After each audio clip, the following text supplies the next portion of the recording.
Ambulance ನಲ್ಲಿ UPS ಬ್ಯಾಟರಿಗಳ ಸಾಗಾಟ. News 18 ವರದಿ ಬಳಿಕ ಆಸ್ಪತ್ರೆಗೆ ಮತ್ತೆ ಈಗ ಬ್ಯಾಟರಿಗಳು ವಾಪಸ್ ಆಗಿದೆ. ಇದು ನ್ಯೂಸ್ 18 ವರದಿಯ ಬಿಗ್ ಇಂಪ್ಯಾಕ್ಟ್. ಈಗಾಗಲೇ ನಿಮಗೆ ನಾವು ದೃಶ್ಯಗಳಲ್ಲೂ ಕೂಡ ತೋರಿಸ್ತಾ ಇದ್ವಿ. ಆಗಿನ ಬುಲೆಟಿನ್ ನಲ್ಲಿ ಏನೇನ ಮಾಡಿದ್ದಾರೆ ಅಲ್ಲಿ ಅಧಿಕಾರಿಗಳು, ಯಾವ ರೀತಿಯಾಗಿ ವೈದ್ಯಾಧಿಕಾರಿಗಳು ಶಾಮೀಲಾಗಿದ್ರು ಇದರಲ್ಲಿ ಅನ್ನುವಂತಹ ವಿಚಾರ. ಬಾದಾಮಿ ತಾಲೂಕಿನ ಆಸ್ಪತ್ರೆಗೆ 12 ಬ್ಯಾಟರಿಗಳನ್ನು ಈಗ ವಾಪಸ್ ತರಲಾಗಿದೆಯಂತೆ. ಆಂಬ್ಯುಲೆನ್ಸ್ ನಲ್ಲೇ ತಂದು ವಾಪಸ್ ಇಟ್ಟಿದ್ದಾರೆ ಸಿಬ್ಬಂದಿ. ನಿನ್ನೆ ಅಂಗಡಿಯೊಂದಕ್ಕೆ 12 ಬ್ಯಾಟರಿಗಳನ್ನು ಸ್ಥಳಾಂತರ ಮಾಡಲಾಗಿತ್ತು. ತಾಲೂಕು ವೈದ್ಯಾಧಿಕಾರಿಯೇ ಇದರಲ್ಲಿ ಶಾಮೀಲಾಗಿರುವಂತಹ ಶಂಕೆ ಕೂಡ ವ್ಯಕ್ತ ಆಗಿತ್ತು. ಅಷ್ಟು ಮಾತ್ರ ಅಲ್ಲ, ಶಾಸಕ ಭೀಮಸೇನ್ ಚಿಮ್ಮನಕಟ್ಟಿಯವರ ಆಪ್ತನೂ ಇದರಲ್ಲಿ ಶಾಮೀಲಾಗಿದ್ದಾನೆ ಅನ್ನುವಂತಹ ಆರೋಪವೂ ಇತ್ತು. ಸೊ ಇದೀಗ ನ್ಯೂಸ್ 18 ವರದಿ ಮಾಡಿದ ಬಳಿಕ ಆಸ್ಪತ್ರೆಗೆ ಮತ್ತೆ ಬ್ಯಾಟರಿಗಳನ್ನ ಈಗ ರಿಟರ್ನ್ ಮಾಡಲಾಗಿದೆ. ಈಗಾಗಲೇ ತಾಲೂಕು ವೈದ್ಯಾಧಿಕಾರಿಗೆ ಕೇಳಿದ್ರೆ ಒಂದಷ್ಟು ನಿರ್ಲಕ್ಷ್ಯದ ಬೇಜವಾಬ್ದಾರಿಯ ಉತ್ತರವನ್ನ ಕೊಡ್ತಾ ಇದ್ರು. ನಂಗೇನು ಗೊತ್ತು, ಅದರಲ್ಲಿ ನಾನಿರಲಿಲ್ಲ, ಆ ಥರದ ಉತ್ತರಗಳು ಕೂಡ ಬಂದಿತ್ತು. ಅದರಲ್ಲೂ ಪ್ರಮುಖವಾಗಿ ಜಿಲ್ಲಾ ವೈದ್ಯಾಧಿಕಾರಿಗಳಿಗೂ ಕೂಡ ಇದರ ಬಗ್ಗೆ ಗಮನಕ್ಕೆ ತರಲಾಗಿತ್ತು. ಇದೀಗ ನ್ಯೂಸ್ 18 ವರದಿಯ ಬಳಿಕ ಬ್ಯಾಟರಿಗಳನ್ನು ಮತ್ತೆ ವಾಪಸ್ ತರಲಾಗಿದೆ. ಸರ್ಕಾರಿ ಆಸ್ಪತ್ರೆಗೆ 12 ಬ್ಯಾಟರಿಗಳು ಈಗ ವಾಪಸ್ ಬಂದಿದೆ. ಆಂಬ್ಯುಲೆನ್ಸ್ನಲ್ಲಿ ಹೇಗೆ ಹೋಯಿತೋ ಅದೇ ರೀತಿಯಾಗಿ ಮತ್ತೆ ವಾಪಸ್ ತಂದಿಟ್ಟಿದ್ದಾರೆ ಸಿಬ್ಬಂದಿ.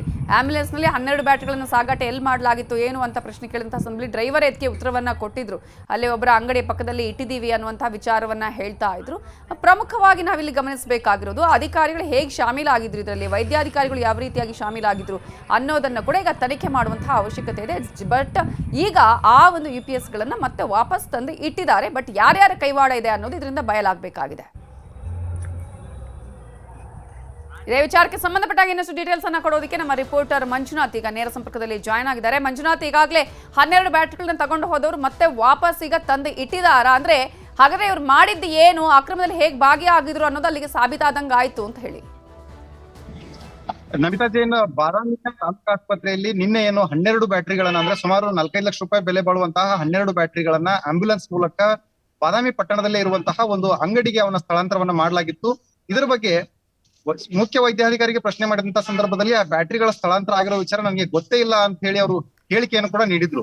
ಈ ಬಗ್ಗೆ ಏನು ನ್ಯೂಸ್ 18 ಈ ಒಂದು ವಿಚಾರದ ಬಗ್ಗೆ ಬೆನ್ನತ್ತಿದಂತ ಸಂದರ್ಭದಲ್ಲಿ 1 ಗಂಟೆ ಹಿಂದಷ್ಟೇ ವರದಿ ಬಿತ್ತರಿಸಿತ್ತು. ಈ ಒಂದು ವರದಿ ಪ್ರಸಾರ ಆಗ್ತಾ ಇದ್ದಂತೆನೆ ಇದೀಗ ಆ ಯಾವ ಆಂಬ್ಯುಲೆನ್ಸ್ ನಲ್ಲಿ 12 ಬ್ಯಾಟರಿಗಳನ್ನ ತೆಗೆದುಕೊಂಡು ಹೋಗಿದ್ರು ಅದೇ ಆಂಬ್ಯುಲೆನ್ಸ್ ನಲ್ಲಿ ವಾಪಸ್ ಈಗ ತಾಲೂಕು ಆಸ್ಪತ್ರೆಗೆ 12 ಬ್ಯಾಟರಿಗಳನ್ನ ತೆಗೆದುಕೊಂಡು ಬಂದಿದ್ದಾರೆ. ಆಂಬ್ಯುಲೆನ್ಸ್ ನಿಂದ ಸ್ಟ್ರಕ್ಚರ್ಗೆ ಆ ಒಂದು ಬ್ಯಾಟರಿಗಳನ್ನ ಶಿಫ್ಟ್ ಮಾಡಿ ಅಲ್ಲಿಂದ ಒಳಗಡೆ ತಗೊಂಡು ಹೋಗ್ತಾ ಇರುವಂತಹ ದೃಶ್ಯ ಕೂಡ ಈಗ ಲಭ್ಯ ಆಗಿರುವಂತದ್ದು.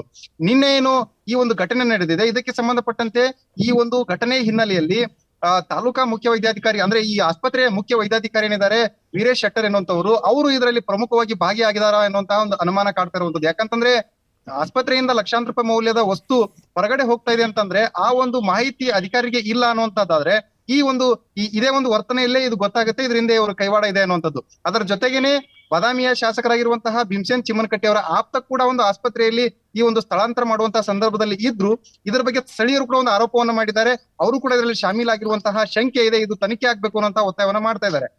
ಸದ್ಯ ಈ ಒಂದು ವಿಚಾರಗಳ ಬಗ್ಗೆ ನ್ಯೂಸ್ 18 ನಲ್ಲಿ ವಿಸ್ತೃತವಾದಂತಹ ವರದಿ ಬಿತ್ತರವಾದ ಬಳಿಕ ಎಚ್ಚೆತ್ಕೊಂಡಂತಹ ಅಧಿಕಾರಿಗಳು ವಾಪಸ್ ಅವನ್ನ ಕರೆಸಿ ಆಸ್ಪತ್ರೆ ಇಡುವಂತ ಕೆಲಸವನ್ನ ಮಾಡಿದ್ದಾರೆ. ಆದ್ರೆ ಇದು ಇಷ್ಟಕ್ಕೆ ಮುಗಿಯೋದಿಲ್ಲ. ಯಾಕಂತಂದ್ರೆ ಆ ಲಕ್ಷಾಂತರ ರೂಪಾಯಿ ಬೆಲೆ ಬಾಳುವಂತಹ ವಸ್ತುಗಳು ಆಸ್ಪತ್ರೆಯಿಂದ ಹೊರಗಡೆ ಯಾಕೆ ಹೋಯ್ತು, ವಾಪಸ್ ಯಾಕೆ ಬಂತು ಮತ್ತು ಈ ಹಿನ್ನೆಲೆ ಏನು ಅನ್ನೋದ್ರ ಬಗ್ಗೆ ಸಂಪೂರ್ಣವಾಗಿ ತನಿಖೆ ಆಗ್ಬೇಕು.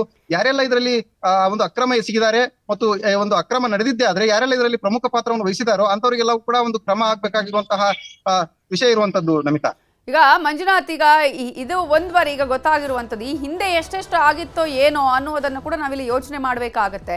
ಯಾಕಂತ ಹೇಳಿದ್ರೆ ಈ ಹಿಂದೆ ಆದಾಗಿನಿಂದಲೂ ಕೂಡ ಹಾಗಾದ್ರೆ ಇವರ ಗಮನಕ್ಕೆ ಇದು ಇತ್ತು, ಆದ ನಂತರ ಇದು ಕಂಟಿನ್ಯೂ ಆಗಿತ್ತು ಅಂತ ಅನ್ಸುತ್ತೆ.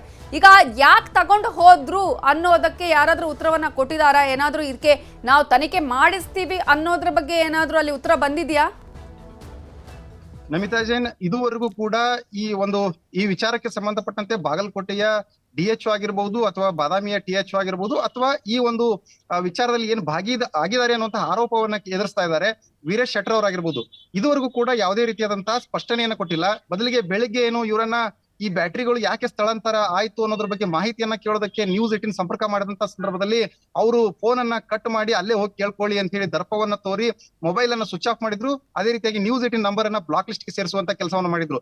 ಅದಾದ ಬಳಿಕ ಈಗ ಆ ಬ್ಯಾಟರಿಗಳನ್ನ ವಾಪಸ್ ತೆಗೆದುಕೊಂಡು ಬಂದ್ರು ಕೂಡ ಆ ಬ್ಯಾಟರಿ ಎಲ್ಲಿಗೆ ಹೋಗಿತ್ತು ಮತ್ತೆ ಯಾಕೆ ವಾಪಸ್ ಬಂತು ಅನ್ನೋದ್ರ ಬಗ್ಗೆ ಸ್ಪಷ್ಟೀಕರಣವನ್ನು ಕೂಡ ಅವ್ರು ನೀಡಿಲ್ಲ. ಈ ಒಂದು ಬೆಳವಣಿಗೆ ಹಿನ್ನೆಲೆಯಲ್ಲೇ ಗೊತ್ತಾಗುತ್ತೆ ಇದು ಏನೋ ಒಂದು ಅಕ್ರಮ ನಡೆದಿದೆ ಮತ್ತು ಇದು ಮೊದಲ ಬಾರಿ ಅಲ್ಲ, ಈ ಹಿಂದೆ ಕೂಡ ಸಾಕಷ್ಟು ಬಾರಿ ಇಂತಹ ಒಂದು ಅಕ್ರಮಗಳು ನಡೆದಿರುವಂತಹ ಶಂಕೆ ಇದೆ. ಹಾಗಾಗಿ ಈ ಒಂದು ತಾಲೂಕು ಆಸ್ಪತ್ರೆಗೆ ಸಂಬಂಧಪಟ್ಟಂತೆ ಏನೆಲ್ಲ ಅಕ್ರಮಗಳು ಆರೋಪಗಳು Okay. ಕೇಳಿ ಬರ್ತವೆ ಅವೆಲ್ಲವೂ ಕೂಡ ಸಂಪೂರ್ಣವಾಗಿ ತನಿಖೆ ಆಗ್ಬೇಕಾಗಿರುವಂತಹ ಅವಶ್ಯಕತೆ ಇರುವಂತದ್ದು ನಮಿತಾ. ನಿಜ. Thank you Manjunath ಡೀಟೇಲ್ಸ್ಗೆ.